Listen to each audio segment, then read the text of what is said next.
Le transport en commun est un vrai problème.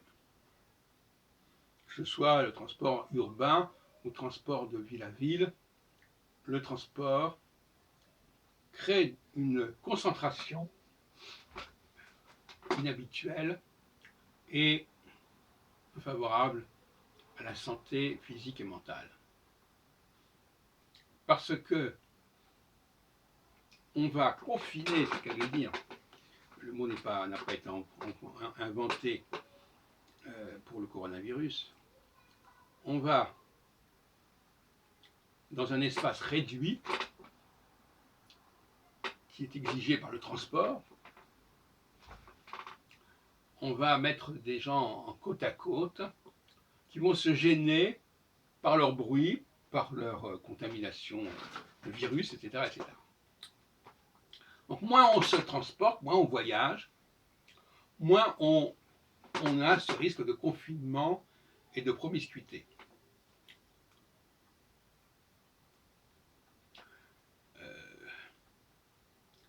J'étudiais tout à l'heure, j'écoutais une émission sur la destruction de la forêt qui conduisait des animaux qui vivaient séparément, des espèces animales qui vivaient séparément, à se retrouver sur le même espace parce que leur espace avait été détruit ou réduit.